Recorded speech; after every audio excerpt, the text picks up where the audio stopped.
Hey, yo, I want to talk about Thunder Junction and some worrying signs that I'm seeing from the set. Now, you might be thinking, that title and thumbnail was a bit nondescript. What's he going to talk about? Well, if you know me at all, you know it won't be card mechanics, the standard environment, or even how the set is to draft and play. No, I have more serious concerns than that. Am I going to talk about how stores are being forced to run 4 Thunder Junction draft or sealed events, or they won't be guaranteed an allocation of some of the products from the upcoming Modern Horizons 3? Modern Horizons is a big ticket item, it's very popular. Thunder Junction, on the other hand, has the potential to become a flop, like Murders at Karlov Manor. So, like an extortionist, WotC are telling stores that they have to invest in Thunder Junction, they have to sink their money into these sets, or they're not guaranteed the minimum allocation of 4 Modern Horizon 3 Collector Commander decks. Some of, I assume, the highest priced products, with the biggest margins for the stores. Link in the description if you want to read all about that yourself. It's wild. Stores aren't guaranteed the thing that will potentially make them money, unless they buy the thing that may lose them money. Ugh. But no, I'm not talking about that.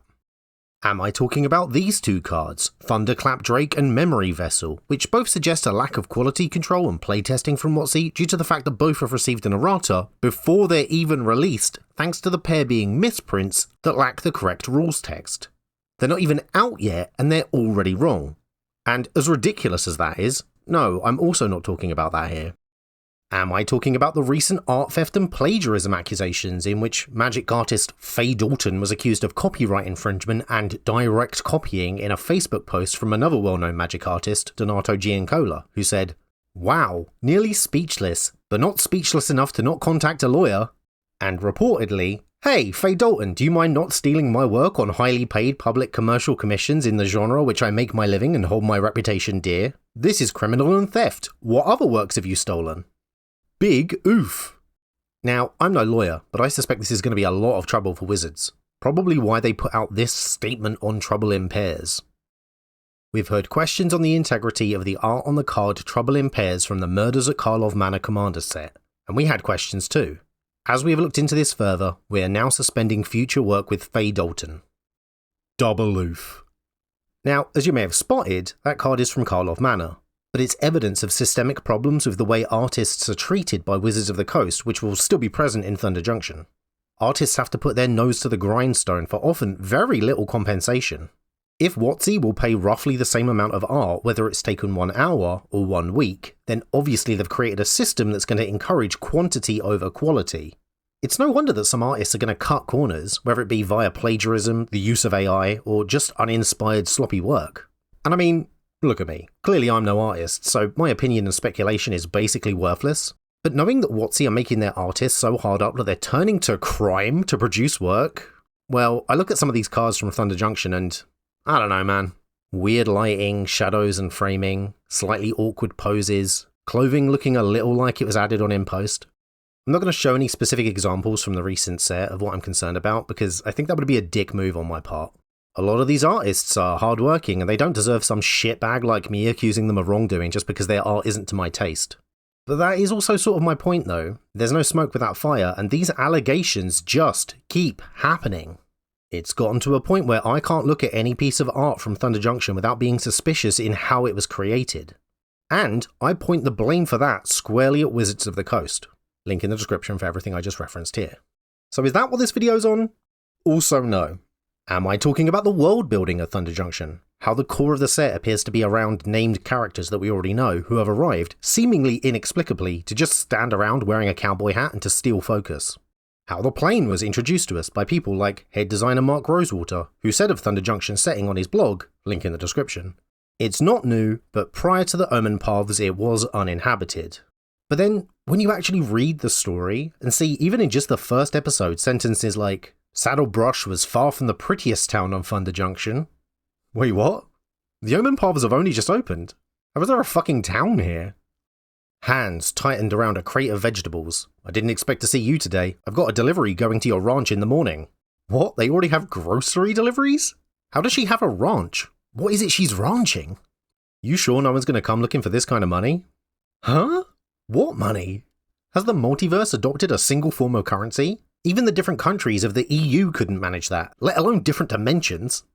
I'm not sure our little town would have survived this long if it hadn't been for you. What are you talking about? It has been a year at most.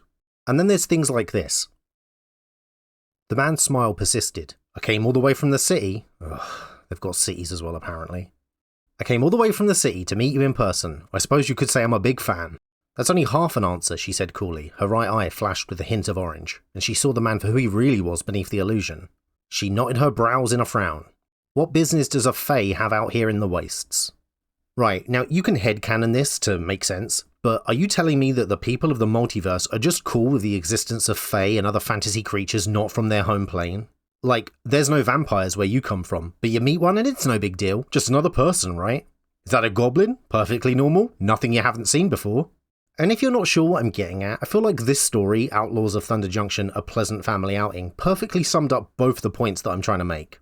In the story, Geralf, a necromancer from Innistrad, writes, "The recent discovery of transplanar arteries, commonly termed Omen paths, following a natural phenomenon on the plane of Kaldheim." How do you know about Kaldheim, Geralf? Prior to these Omen paths, only individuals known as planeswalkers were able to survive transplanar travel, leading some to theorize that the multiverse was flat. How do you know about the multiverse, Geralf? You study dead bodies. Mark Rosewater even says that most players don't know what a planeswalker is. How the hell do you? Did Liliana tell you all this when you met her that one time for 5 minutes? Feels like we're going back to relying on headcanon to cover up the weakness of the narrative to me. Later on, Geralf's sister Gissa, also from Innistrad, introduces herself to a local woman named Stella. The local responds, "I may have heard that name before," said Stella. How? Gissa might be a big name to some people on Innistrad who run in certain circles that care about ghoul callers, but most people would never have heard of her. How does someone from another dimension know her name? That would be like you having heard the name before of a local politician from another country. I mean, okay, that's a bad example. But you get my point. And as for the rapidity in which Thunder Junction seems to have been developed, Gissa herself says it best when discovering an acropolis on the apparently uninhabited plane. This doesn't make any sense, and Thunder Junction was uninhabited before the Omen Paths, and those didn't happen until after the invasion, so how can this place be so built up and so big? Why? I don't think this whole plane has made this many corpses. Good fucking question, my love. I just wish that the story answered it. Another issue I have is that we had an opportunity with these Omen Paths to get away from a narrative that constantly followed the same few planeswalkers, and tell interesting stories where different defined cultures and worlds would clash. What happens when the gods of Theros start to spread their religion to Armenket? What will happen when the orderly knights of Bant begin to explore the humorless twisting landscape of Lorwyn/Shadowmoor? Will Baron Sengir finally get to leave Ulgrotha and return to Dominaria? And what terrors will he take with him? Instead, no. We're still just focused on a handful of known characters, whether it makes sense that they'd give up their lives and come here alone or not. It's like each plane is starting to lose what makes it unique. And then we get Kellen working for Raul Zarek and Niv Mizzet building interdimensional telephone lines to help speed up the process of blending every plane into one indistinct homogeneous soup. Writing and world building for individual planes is hard, I get it, but is the solution really just to not do it? Oh, and don't worry about the flavour of a setting, and instead just take whatever characters you want from across the multiverse, plonk them into whatever scenario you like, and then just put a different hat on them and call it a day. Thunder Junction sets a precedent that the worlds of Magic the Gathering are becoming the world of Magic the Gathering. A kitchen sink crossover where werewolves and robots will hang out with mermaids and gods like it's not unusual to do so, and any uniqueness is lost as every setting bleeds into the next. So is that what this video is about? Amazingly somehow also no. Don't look at the timecode. And I didn't even mention whatever the fuck is going on with Jace being Ashiok, or how a lot of the cards are just contextless depictions of tropes that don't really seem to fit into the world as it's presented. Like, is that a train? Is that an abandoned cabin? Is that a Trojan horse? Where did these things come from? Who built them? Why? It's a desert. Why is all of this infrastructure being developed here? I also didn't mention the Ikoria levels of disconnect between the story and the cards. Everyone's looking for a vault that the cards say somehow contain treasure, lost weapons, and dinosaurs? But the story says only contains whatever the hell this thing is supposed to be. Okay, so if not all that, then what am I actually talking about here? Am I going to talk about these 3 cards, and how I find them deeply uncomfortable? Borderline problematic?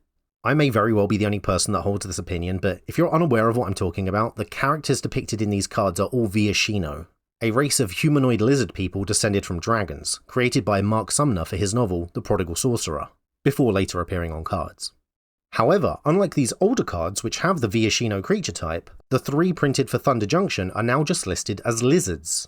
When asked, Mr. Rosewater said on his blog, "The Viashino creature type has been changed to lizard. The creatures are still Viashino from a flavour standpoint."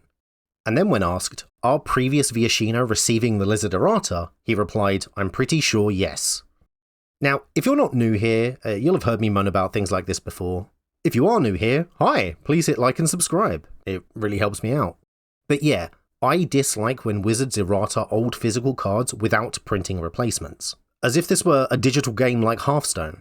I'm not a fan of having to Google each and every card to figure out if they all have the right creature types listed, if their creature types have been changed or renamed, or even how the fucking mechanics for a rule actually works. Reading the cards is meant to explain the cards, so this change sucks, and that's my usual stance. But my issue with the Viashino type change is slightly different. It reminds me a bit of my feelings around Naga, the mythological humanoid snake creatures with roots in various Asian religions that got introduced to the game in Khans of Tarkir. Lots of players at the time questioned why Naga got their own subtype instead of just being listed as snakes. Let's take a look at Mr. Rosewater's blog again and see what he had to say about it. "Why Naga over snakes?" asks someone. "When we made Khans of Tarkir, we decided to introduce Nagas. When we decided to bring them back in Amonkhet, there were discussions about whether or not to change them to snakes, but after much talk it was decided to keep supporting the Naga creature type. I respect that my co-workers spent a lot of time weighing the pros and cons before reaching their decision. I believe part of our push towards diversity is trying to find popular fantasy creatures from around the world and not just centered around more traditional European fantasy creatures."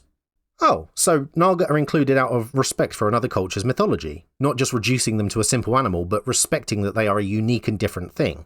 Okay, but what about the players that just want Snake Tribal and don't care about that? Naga is a very resonant and popular mythological creature. It's very Western Hemisphere to dismiss it because it's less iconic to you. We're a global game, so it's important to hit tropes from around the world. Well said, Mark. I couldn't agree more. They're not just animals, and it would be disrespectful and ignorant to assume so. Potentially even racist. Anything else to say on the subject? All uses of Naga are becoming snake. Oh. Okay. Right. So, Naga have been errated into snakes. Now, Viashino aren't the same as Naga. As far as I'm aware, they're a wholly original creation from Magic, meaning we aren't disrespecting any Asian cultures when we reduce them to animals like we are with the Naga. So what's the issue? I said in a recent video that my creature type would be cat. That's because I'm supposed to be a talking cat. Just like Ajani, right? No, he looks like a talking cat and he's got the cat creature type, but he's actually from a race of people called the Leonin. Is that weird to reduce him and his people like that? Kinda. He's as much of a cat as a Naga is a snake or a Viashino is a lizard.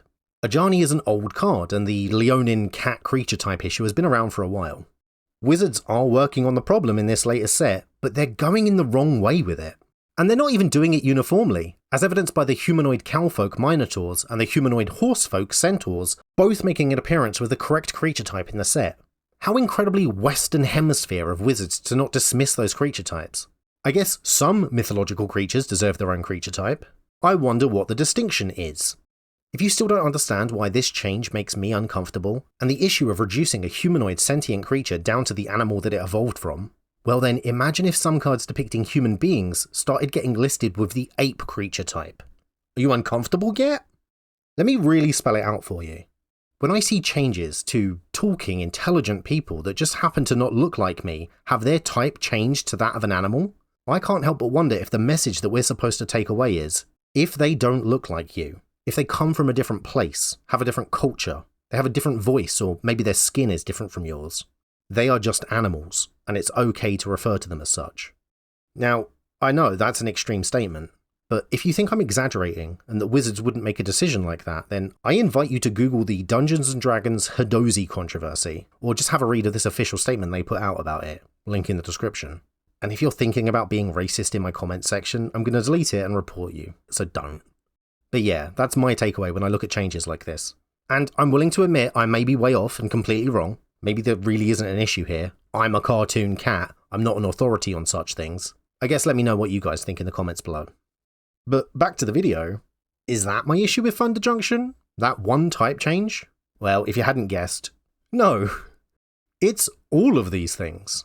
The greedy, manipulative tactics, the increasing pressure and mistreatment of artists, the assumption that everyone has an encyclopedic knowledge of the cards or a willingness to look them up when they errata physical game pieces as if they're digital, the bleeding together of each plane leading to the removal of their individual distinct flavour, diminishing what makes them interesting, the continued focus on existing characters over exploring new worlds and telling new stories, the disconnect between the narrative and the cards, the lack of care or attention given to consistent world building, the push towards, I don't even know what the fuck is going on here, the potential thoughtlessness that goes into some of Watsy's choices, in my mind at least echoing the Hadozi incident again. These are all troubling signs for the future. I'm worried about the direction that the game is headed, and quite frankly, I don't know what to do about it. But if Thunder Junction really is an omen of what's to come, well then I think we're going to be in for some rough times ahead. What do you guys think? Let me know in the comments below. Ugh. Yippee-ki-yay. Thank you very much for watching this video, and thank you to my patrons whose names are on screen now. I'd also like to thank the sponsor for this video, me and my Patreon page, where you can get your name credited on screen too. Check it out in the link in the description below. Hit the like button, leave a comment, install an ad block, most importantly subscribe and share this video with a friend. Hit the notification bell and do all those things the algorithm loves. If you agree or disagree with any of my points, or if you want to see me do a video on another subject, let me know and I will see you next time. Well, yeehaw and howdy y'all, and thank you very kindly for watching that video. This is my cowboy accent, and thanks to my patrons whose names are on screen now. I'm gonna upset someone doing that. I can't. Do you know, fun fact, how Cajun as an accent kind of evolved from like the original French settlers. Well, supposedly, I think it's Georgia, whatever Foghorn Leghorn's accent was, that was supposedly the accent in London during kind of Shakespeare's time when he was writing his plays. And so supposedly, if you're going to enjoy Shakespeare, you need to do it in a southern accent at the very least. Like, hark, what light through yonder window breaks? A rose by any other name is just as sweet. To be or not to be, that is the question. Well, I'm obviously not very good at the accent, but I do think it adds to it. I think it makes it better. Friends, Romans, countrymen, lend me your ears, you know? Who am I talking to? This is going to be the longest end credits ever. Yeehaw.